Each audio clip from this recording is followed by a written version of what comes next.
Hi, Steve. Hi, how are you? Cheers. Cheers. Good to see you again. Good to see you again. Here we are again. It's amazing. Mm. This is how we met. It is. We did. We We met met. with champagne in hand We met with champagne in hand at a wonderful event. at a wonderful event that was hosted by My wife, your Talent lovely. Path Recruitment. And we're advertising it now. Wow. That's Okay. right. Second Did time you all around. get that? That's right. And it was a room filled with, I think, 95% or at the least 90% women. Yes. Yeah, it was actually. How was the evening? Come to think of it. It was wonderful actually. Yeah, so they've been running the Talent Guide now for many, many years, and that event has grown and grown and grown. So I remember the first one was in, a tiny little room with about 40 people, um, to the one where I met you, where it was pretty big In the powerhouse. in the powerhouse. In a big room in the powerhouse with beautiful stage, beautiful gift packs with the talent guide. I still have my talent guide in my bookcase Excellent. right there. Yes. And champagne, flowing champagne, beautiful view to the river. Yes. And all of that was being done by your amazing wife. Yes, indeed. How does it feel to be, we'll come to you too, but how does it feel to be the husband of such an amazing, incredible entrepreneur, Yeah. I tell you, lovely lady? I absolutely love it. My father travelled a lot from when I was probably 8 or 9 right up till when I was at uni, and so in the formative years of my life, I was raised by my mother and my two older sisters, and Incredible. so I grew up being used to very empowered, strong women, um, and I think that's that's part of how Dion and I got together is I think she's amazing, and um, That's a good clue. How did you guys meet? well, it's an interesting story. So we actually met each other back in like 2000, 2001, and um, and we were mates back then, and we just continued to be mates. And then I moved to Sydney for work, and so we lost contact. Um, and then I think she contacted me at one point there, and I introduced her to what turned out to be a really good client for her. And then I moved back to Brisbane, and I contacted her and said, I'm not happy with what I'm doing at the moment because she's in recruitment. Can we catch up for a coffee? And we caught up for a coffee, and that was it. So, Wow. yeah. 20 plus years later, Yes. 4 kids later. Yeah, so the kids, so we're a Brady bunch. So my biological daughter's 10. She's got 3 older boys. And so we have a 15-year-old, a 13-year-old, and 11-year-old boys. And then my daughter who's 10. But we got together when my daughter Olive was 18 months old. And the Amazing. 11-year-old was 2.5 years old. So those two don't really God. know the difference. And so Wow. we're coming up to 10 years now, together, and we've got, the major custody. And so it's one big happy avalanche of chaos and madness in our house. You got Yes. teenagers. That's expected. Oh, there's nothing. There's nothing. There's 6 people, 2 cats, and one very large dog in our house. So there's nothing at So all it's a calm harmony about it. between humans and dogs and Yes. cats. It's a harmonious place, Yes, an ecosystem of its own. that's right. Amazing. If you like Amazing. calm and controlled environments, do not come to my place. No, we'll do the recording at my place. Yeah, that's right. Exactly. Wow. Thank you so much for Pleasure. sharing that, Steve. I do want to introduce you properly and Yes. tell our audience today why you are here and not Dion.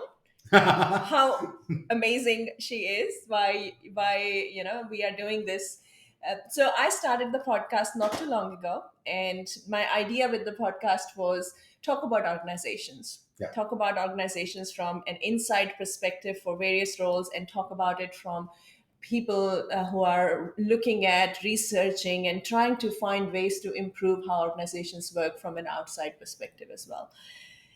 And who better to have on our podcast as our very second guest who works with organizations of all kinds, just literally helping them to work well with their people, look Yeah. after their people well, and master the space of psychosocial safety. Yes, So, you want indeed. to tell us a little bit what is psychosocial safety? Sure.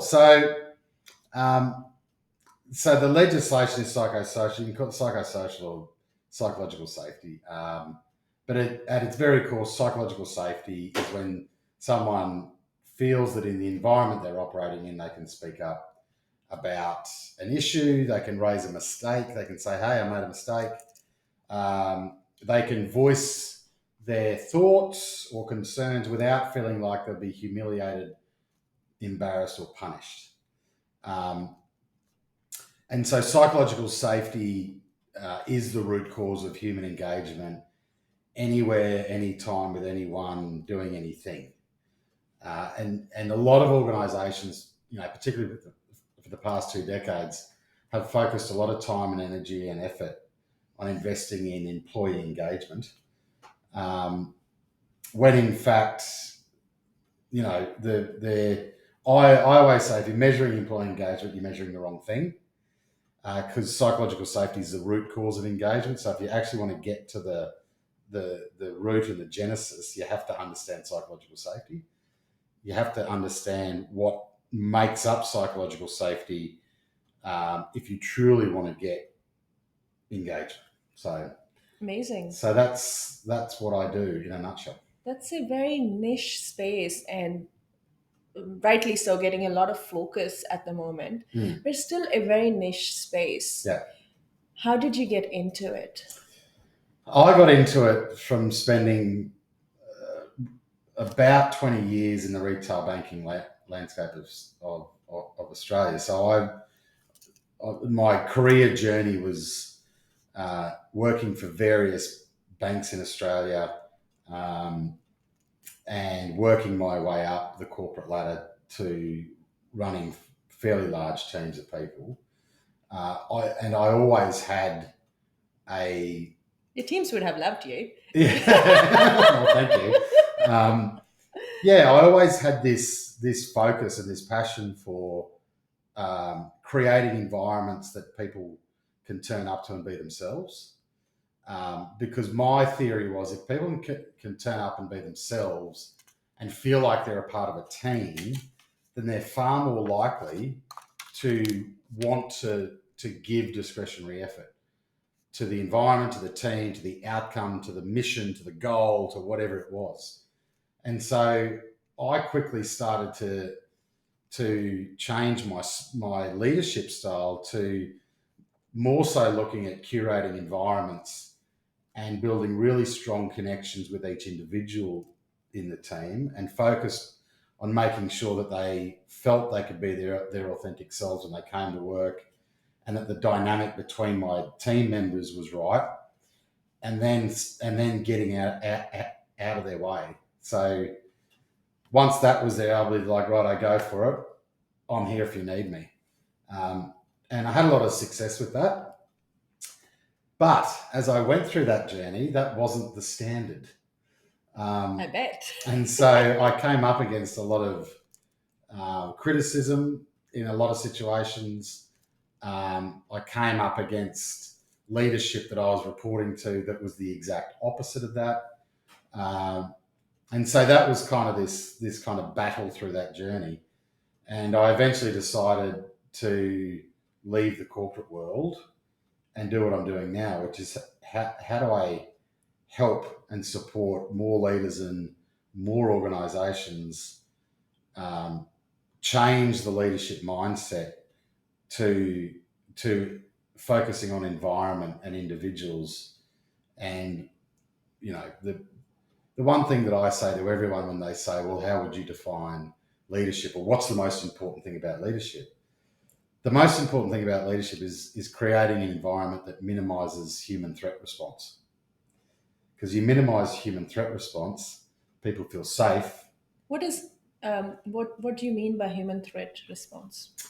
So it's the process by which we humans take in information from the outer world. We suck it in through our five senses. It goes into our nervous system. It fires up into the base of our brain very quickly in about 0.2 of a second.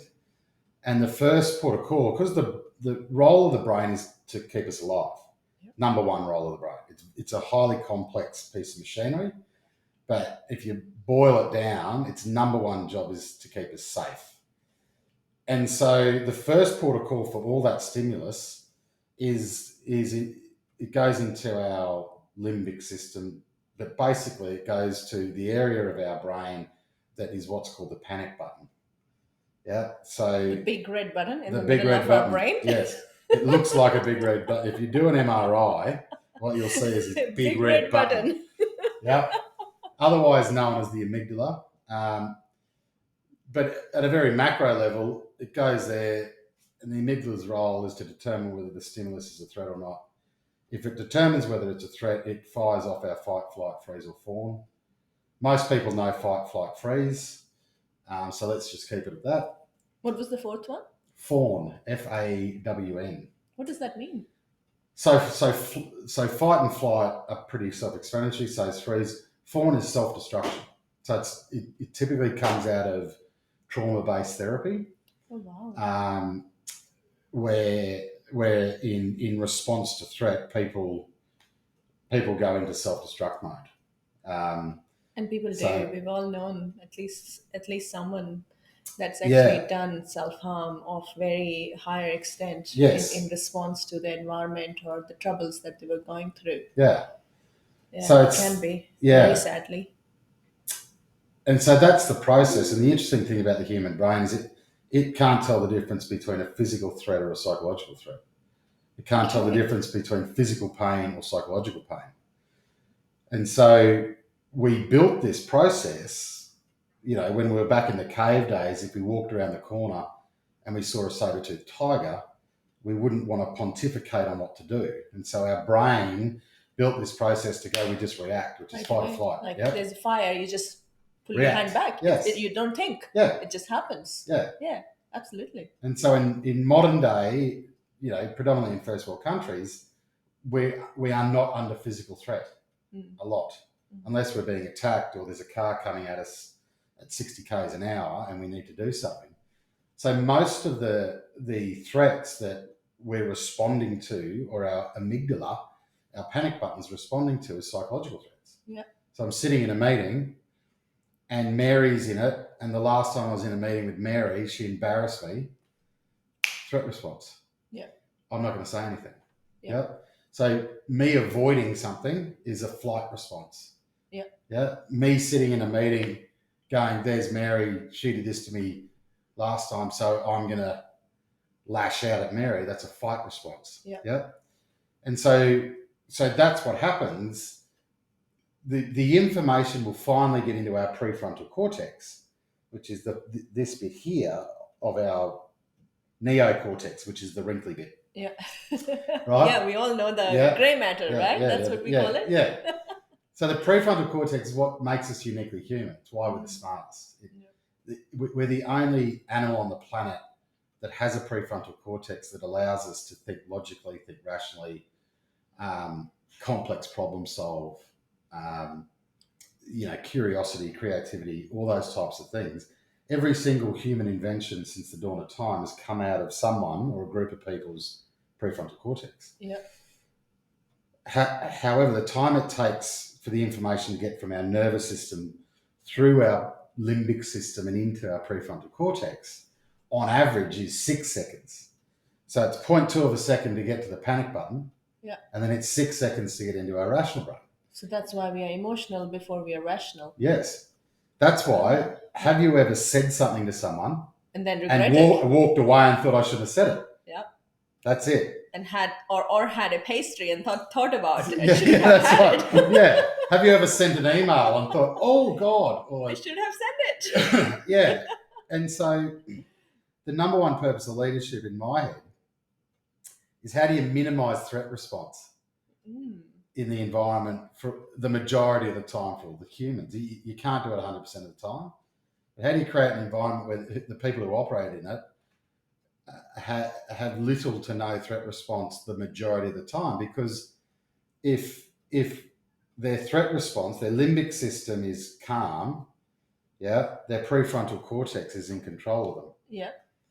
Those two parts of the brain So can't be how in do you control of keep it someone. calm? Is it that you manage the environment better, or you manage you make people more resilient? Where do you put Both, both? You do both. both, yeah, and you have to do both, and it's habitual, yes. So psychological, someone who doesn't feel a sense of psychological safety in an environment has had a threat response to it. Yeah. Yeah. So if I'm sitting in a meeting and I've got something to say and I choose not to say it, it's because something in the environment has triggered my threat response, which might be last time I was in the meeting, Mary embarrassed me. Yeah. So therefore, I'm not going to say anything. I'm really And starting to so, think there is a Mary that embarrassed you. yeah, Mary. Yeah. Anyway, But I'll have to talk to my therapist more about Mary. This is not the conversation for it. this is such an amazing, all science based, biological, or psychosocial, or embedded in our psychology, Yes. our physiology in terms of how we are reacting and how we are developed and how we are. Do you find in your work that organizations are in tune with it, or leaders are in tune with it, or people teams are in tune with it? By and large, and my general answer to that is no. I think we have, as a society, improved considerably, from 10 or 15 years ago. And then if you go back 10 or 15 years and you go back to the 70s and 80s, Yep. yeah, where it was command and control, shut the hell up, do your job, get out. So I think we have evolved and we continue to evolve. And I think the noise and platform psychological safety is getting now is fantastic. The fact that the government has come out and said, hi everyone, you know how we've been asking you to look at physical safety, well, we now want you to do it for psychosocial safety. Mm. That is a symbol of the progress. Yep. One of the things that I see that is a major gap is it's easy to teach people how to identify physical hazards. Yeah. It's easy to teach people then how to take those hazard identifications and figure out how you're going to minimize or control them or prevent them. Yeah. Yep. It's not easy to teach people how to identify psychosocial It's like hazards. what you can't see doesn't exist. Correct. Mm. And so if leaders, if anyone in an organization is in a hierarchical position where they're in charge of people, if they don't understand what psychological safety is, how to cultivate environments that drive it, and then how to identify environments where it's lacking, then I think any organization over the next 10 to 15 years is going to find themselves in trouble. Yep.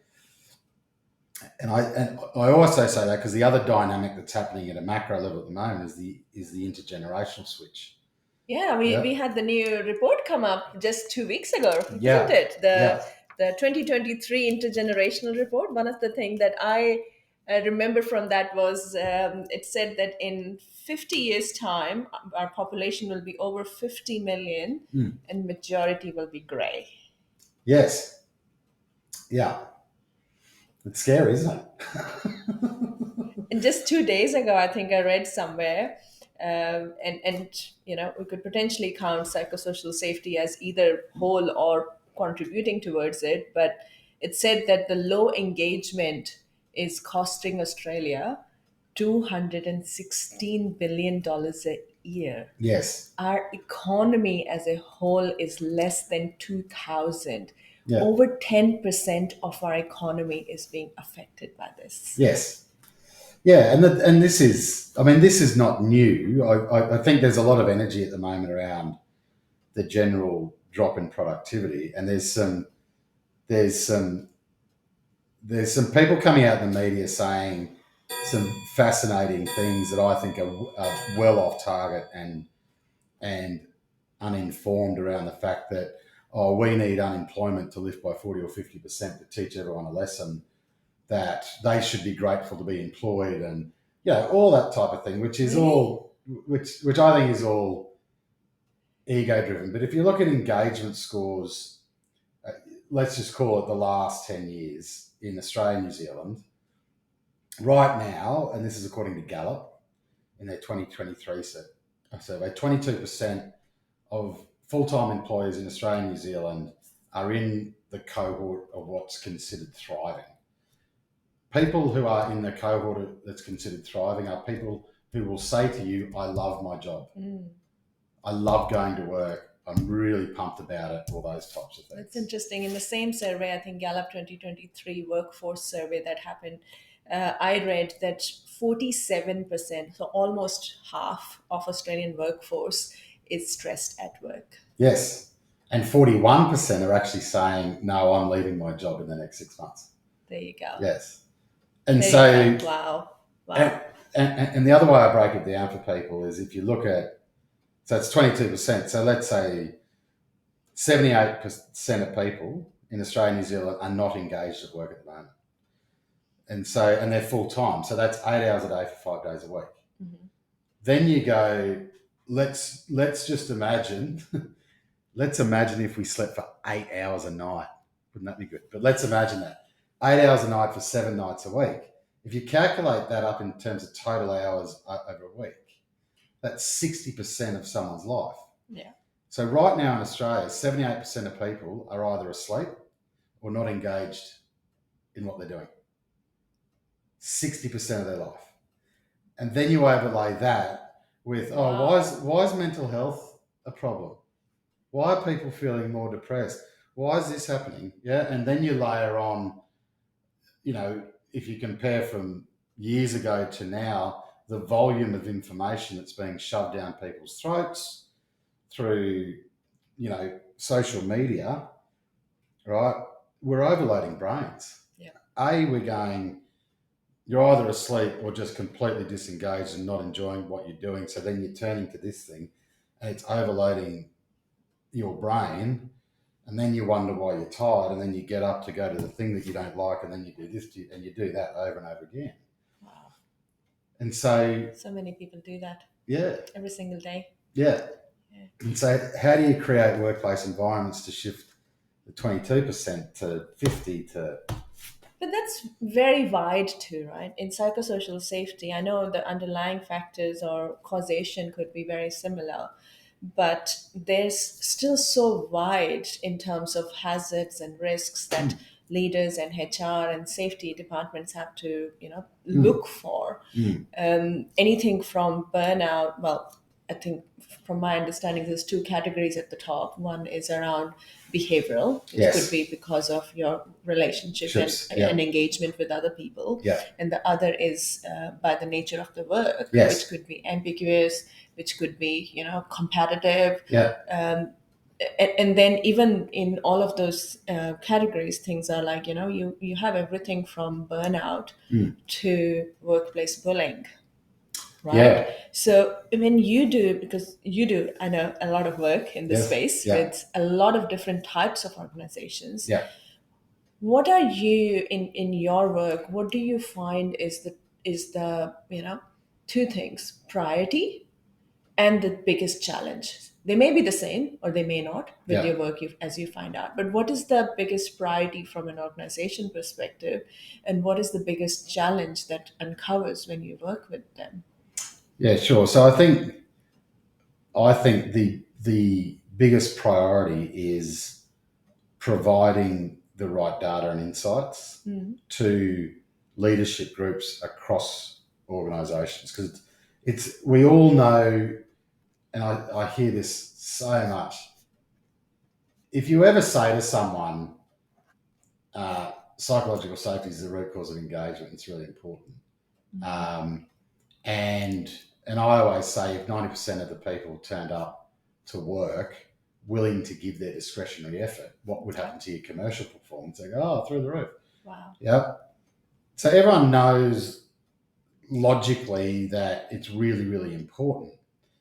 The issue is the human brain needs data and it needs to be able to see things most of the time in a concrete sense for it to make rational sense of something and then act on it. Yeah. And so you can vary from a technical and commercial aspect of business. You can very, very quickly make a case for if we buy this new piece of machinery and we put it in here, right, this Excel spreadsheet shows that it's going to create these efficiencies and we're going to save this much over 5 years, right? Try and do that with culture. It's very difficult to go, if we spend all this money on people and culture and da da da da, we can put it into this Excel spreadsheet and it's going to return on investment of X, Y, Z. And so how do you do it? So what happens is culture gets, the brain needs to conserve energy, so it always goes to the easiest thing or finds the easiest thing to do. So what happens is the social domain of an organisation is the hard bit. So then human brains then go, oh, well, I'm just going to focus on what I know, which is this spreadsheet or this da da da. What you have to do is you have to make the unseeable seeable. You have to put in front of the decision makers of the organisation to say, this is what your culture looks like right now. Or psychological safety levels in your culture look like this right now. And let me help you interpret that. Yeah. They're in the toilet. Yes? And then you step back and you go, do you know that psychological safety is the root cause of engagement? Do you know if we fix this, you might earn more money? Do you know? I'm sure that rings yeah, bell. Yeah. And so I think the number one priority is how do you put the data in front of the decision makers for them to have the aha moment that in fact, if you get this thing right in your organization, you don't have to have the best shiny toys. You don't have to have the best, most efficient processes that look all great. But if you get your culture right, if you get your social domain right, you'll beat any of your competitors who have better toys and better this and better that. So I think that's the priority. I think the challenge then becomes, once you've given them that aha moment, is then how do you align their leadership group around the few critical habits and leadership behaviors that all leaders have to do every day, consistently and well over time, for them to create a consistent improvement in culture. Okay, so before we let you go today, Yeah. I really want to hear from you. Where do you see, or what do you see as the role of technology Yeah. in organizations for providing that level of psychosocial safety and growing the engagement and increasing the productivity Yeah. for organizations and the whole economy? Yes. Yeah. Yeah. Well, I think like if you come back to it's easy to see and identify physical hazards in the workplace from the human eye perspective, and then you overlay that with how much tech is now involved in creating systems and processes where physical hazards are well identified and prevented.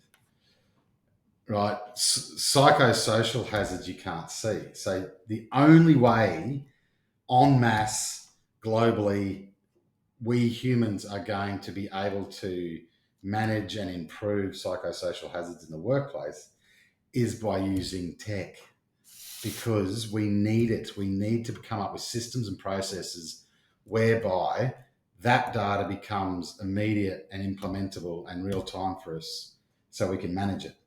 If we don't, if we can't see psychosocial hazards or we can't see the potential for them to happen, then we're not going to be able to manage them, eliminate them, control them, do anything. Yeah. And so I think, and that's why I love what you're doing with Meld Minds. I was just about to ask you that. Yes. What do you think? Plug time. No, seriously, Yeah. you have seen the platform. I You've have, seen and that's the why I'm excited potential about it. of it. Yes. Yes. What do you think about it? What would you like, anyone who would be listening to us today, what would you say it can do for them from your point of view? I will say it this simply and pragmatically. Would you put up cameras to film a workplace on a construction site to capture physical hazards or physical safety things to make sure that someone can view it and go, that's unsafe, we need to fix it. That's unsafe, we need to fix it. The invariable answer to that is absolutely 100%. In fact, the entire society is doing it now. Yep. I just heard that there was in some state, I think in the schools, they're putting cameras to identify vaping Yes. and abuse Yeah. in schools Yeah. at the moment. Yeah. And so it's not, and we have to get over this. It's not to make sure you go to Smoko on time. It's not to make sure you do anything wrong. It's to go, we need the data to see what's safe and unsafe and all those types of things. So overlay that with psychosocial that you can't see. Psychosocial hazards are caused by a number of things that organisations need to be across. One of the major ones is relationships and conflict and the impact that leadership behaviour has on environments. And so why the hell wouldn't we be using tech to monitor all of that? And so the leadership of organisations can see it before it happens. Yeah. They can go, oh, we got to, the data's telling us we have a problem here. Yeah. Yeah. Fast forward. Yes. 10 years. Yes. What's happening in this space? Oh, God. Hopefully I'm still alive. Oh, go on. I think... If you keep laughing the way you do, you'll be perfectly fine, my friend. I think I hope, and my vision is that leaders of organisations, one, have the knowledge and capability and skill and deep understanding of what psychological safety is, how to cultivate it. Although it's standard. If you become a leader, you have to understand this stuff. Number two is we have tech that's feeding leaders great information at the right time about what's going on in terms of their workplace environment so they can take their knowledge, skills and abilities and the data and apply the right actions at the right time so it prevents the type of shit shows that we're seeing today. Amazing. And the workplace environments are ones that most of the time, most of the people are willing to give their discretionary effort. Thank you so much. Now, carry on. Oh, there's one more thing I want to say. Please. More thing I want to say about. I interrupted you. No, there's one more thing that I just want to make point of, which I think is pertinent today. If you want to know what the workplace looks like in 10 years' time, we have to start engaging millennials and Gen Y. We do. We do. So many people are getting upset about their work ethic or they're this or they're that. We have to stop the judgment and we have to shut up and listen to them because they will determine what the workplace of the future is going to look like. So we're not listening to them now. Yeah. Then we better start doing it. They work so differently. Like I've listened at so many platforms and heard firsthand from people studying that they want to work while they're studying. Yeah. They're not even waiting. They're actually contributing positively to the economy right away while they're studying. Away. Yeah. And that's amazing. Yeah. That's so amazing. And one thing I love about it, just anecdotally, is that they won't put up with command and control leadership. They just won't. They'll just leave. It's not like, oh, I need this job and I have to stay and cop all this stuff. They're just like, why the hell would I sit here for 8 hours a day with you? Yeah. I'm out. Yeah. I mean, power to them. Love it. Thank you so much, Steve. Pleasure. Steve Sharp. Thank you, everyone. Thank you. And cheers. Cheers. To making the unseenable seenable. Seenable. Cheers.